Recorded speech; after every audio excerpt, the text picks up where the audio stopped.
Quel est le sens de la vie? Comment trouver un but, un épanouissement et une satisfaction dans la vie? Comment réaliser quelque chose d'une importance durable?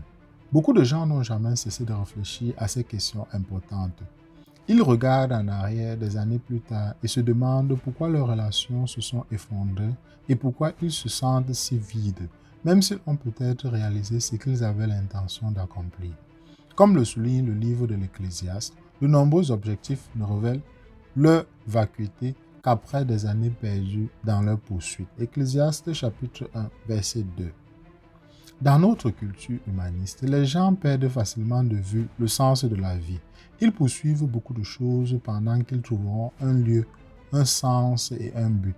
Certaines de ces activités incluent le succès commercial, la richesse, les bonnes relations, le sexe, le divertissement et le bien-être des autres. Les gens ont témoigné que, bien qu'ils aient atteint leur objectif de richesse, de relations et de plaisir, il y avait beaucoup un vide profond à l'intérieur, un sentiment de vide que rien ne semblait combler.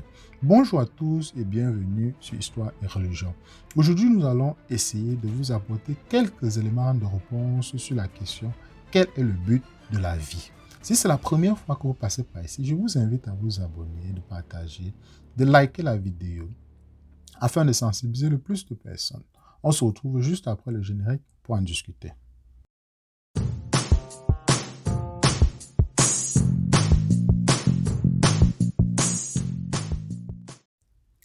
L'auteur du livre de l'Ecclésiaste a cherché le sens de la vie dans de nombreuses poursuites vaines. Il décrit le sentiment de vide qu'il a ressenti. Sans signification, complètement vide de sens, tout est vide de science. Ecclésiaste chapitre 1, verset 2. Le roi Salomon, l'auteur de l'Ecclésiaste, avait une richesse incommensurable, une sagesse au-delà de tout homme, de son temps ou d'une autre, des centaines de femmes, des palais et des jardins qui faisaient l'envie des royaumes, la meilleure nourriture et le meilleur vin, et toutes les formes de divertissement possibles.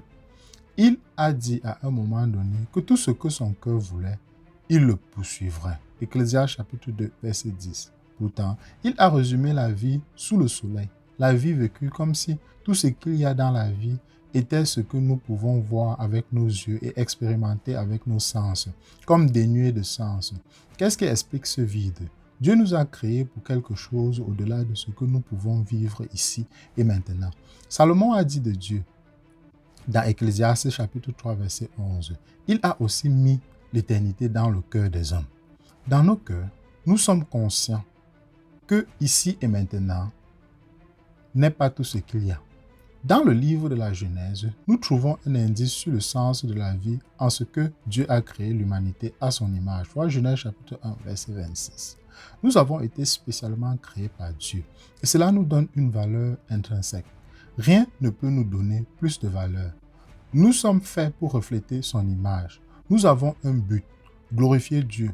Rien ne peut nous donner plus de satisfaction.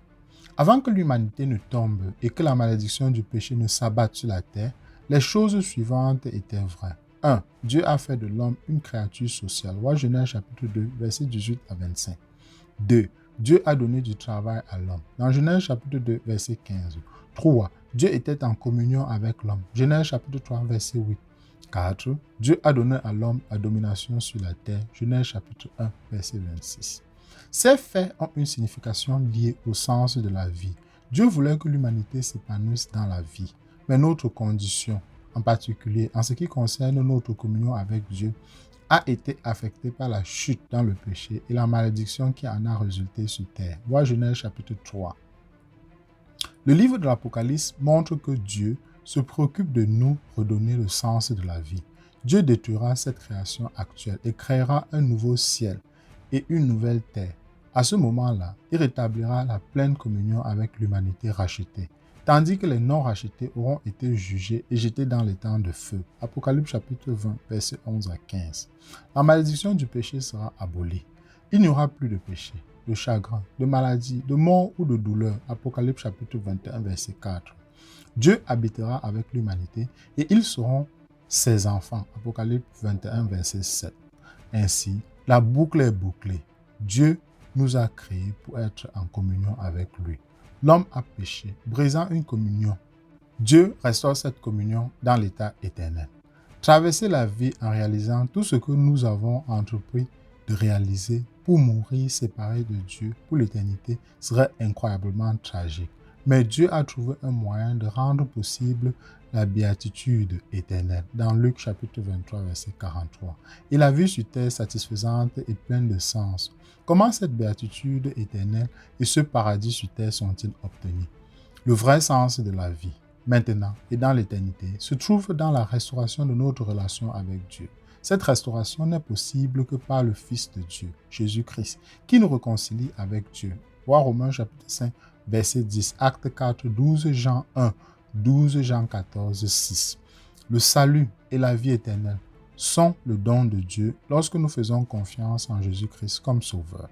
Une fois que le salut est reçu par la grâce, par la foi, Christ fait de nous de nouvelles créations et nous commençons le voyage pour nous rapprocher de lui et apprendre à compter sur lui.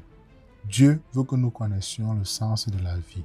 Jésus a dit, « Je suis venu pour qu'il ait la vie et qu'il l'ait en plénitude. » Jean 10, 10. Une vie pleine est une vie pleine de sens et dépourvue d'errance sans but. Le sens de la vie est enveloppé dans la gloire de Dieu. En appelant ses élus, Dieu dit, « Amenez tous ceux qui me revendiquent comme leur Dieu, car je les ai faits pour ma gloire. C'est moi qui les ai créés. » Ésaïe 43, verset 7. La raison pour laquelle nous avons été créés est pour la gloire de Dieu. Chaque fois que nous substituons notre propre gloire à celle de Dieu, nous devenons des idolâtres et manquons le sens de la vie. Jésus a dit, « Si quelqu'un veut venir après moi, qu'il renonce à lui-même, qu'il se charge de sa croix et qu'il me suive.